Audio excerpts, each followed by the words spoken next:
Welcome back to Cool Fire News, where we break down the latest in technology and innovation. I'm your host, Siri, and today, we're diving into the fascinating world of microprocessors.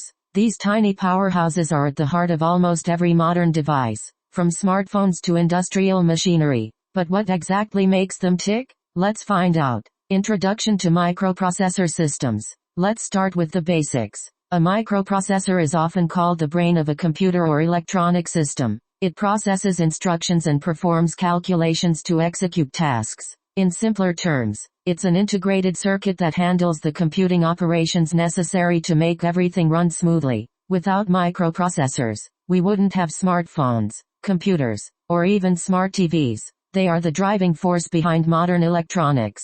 Semiconductor memory. Now, let's talk about something that's essential to microprocessors: memory. More specifically, semiconductor memory. Semiconductor memory is what allows a microprocessor to store data and instructions. It comes in two primary forms: RAM, which is used for temporary storage, and ROM, which holds permanent data like firmware. Together, they help the microprocessor perform its tasks efficiently. Computational model and architecture. Let's now turn our attention to the computational model and architecture of microprocessors. Microprocessors typically follow one of two architectures: von Neumann or Harvard. In von Neumann, data and instructions share the same memory, while in Harvard, they are stored in separate memory spaces. This architecture is key to understanding how microprocessors process information. Each microprocessor has key components like the arithmetic logic unit, ALU, the control unit, CU, registers, and buses. The ALU does the calculations, while the control unit directs the operations of the processor. Bus interface and classifications. Next up, we're talking about bus interfaces and classifications. A bus is essentially a pathway that transfers data between the microprocessor and other components. There are different types of buses, including the data bus, address bus, and control bus.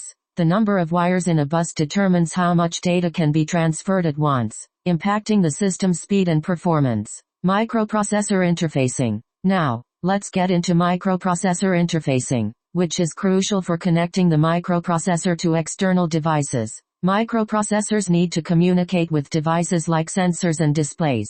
They do this through I/O ports, which can be digital or analog. Techniques like interrupt handling and direct memory access, DMA, are used to ensure data is transferred efficiently between the processor and external devices. Special and commercial microprocessors.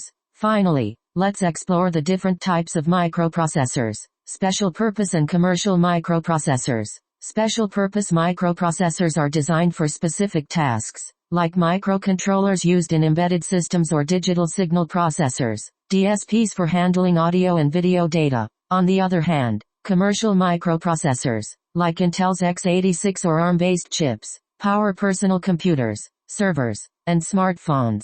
Each microprocessor type is tailored for its application, with features and performance that match the specific needs of the devices they power. Microprocessors truly are the backbone of modern technology, enabling everything from your favorite gadgets to advanced industrial systems. I hope today's episode gave you a clearer understanding of how they work and how they shape the world around us.